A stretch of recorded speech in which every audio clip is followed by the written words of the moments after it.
కన్యా రాశి వారికి ఈ వారం మంచి ఫలితాలు గోచరిస్తోంది. వివాహాది శుభకార్యాల విషయంలో ఒక కొలిక్కి వస్తుంది. సప్తమాధిపతి చతుర్థాధిపతి గురువు దశమంలో కంబస్ట్ అయి ఉన్నారు. అయితే ఇది తాత్కాలికమే, వచ్చే వారం నుంచి బాగానే ఉంటుంది. ఈ లోపల వివాహ ప్రయత్నాలు అంటే ప్రారంభించవచ్చు.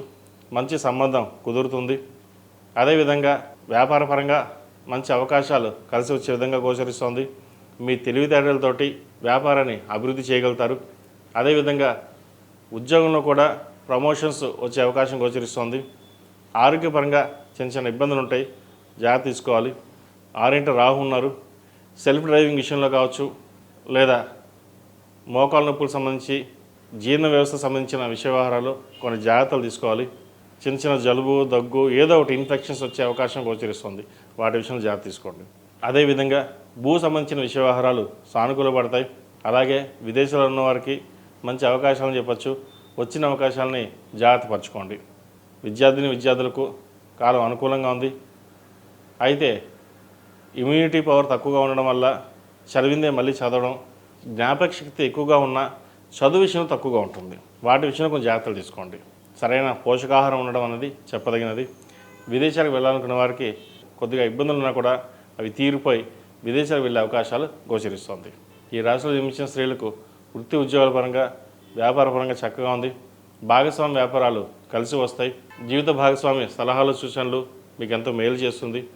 మీరు తీసుకునే నిర్ణయాలు ఏవైతే ఉన్నాయో అవి సఫలీకృతం అవుతాయి. తొందరపడి ఏ నిర్ణయాలు తీసుకోరు. 1-2 సార్లు ఆలోచించి ఒక నిర్ణయానికి వస్తారు.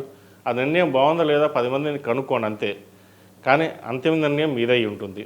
బిజినెస్ పరంగా, వ్యాపార పరంగా, పౌల్ట్రీ రంగం ఉన్న వారికి, వ్యాపారస్తులకు, చిరు వ్యాపారస్తులకు, హోటల్ మేనేజ్మెంట్, ఈ కూరగాయల వ్యాపారస్తులకు చక్కగా ఉందని చెప్పచ్చు.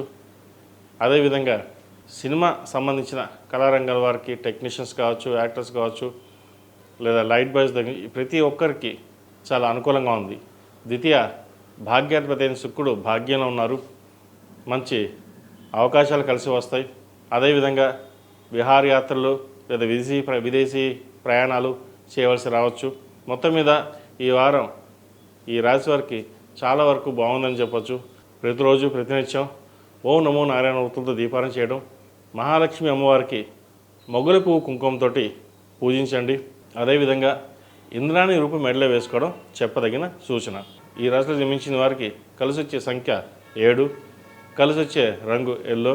ఏదైనా పని మీద బయటకు వెళ్ళేటప్పుడు మంగళవారం కానీ శుక్రవారం కానీ వెళ్ళండి. మంచి ఫలితాలు సంప్రాప్తిస్తాయి.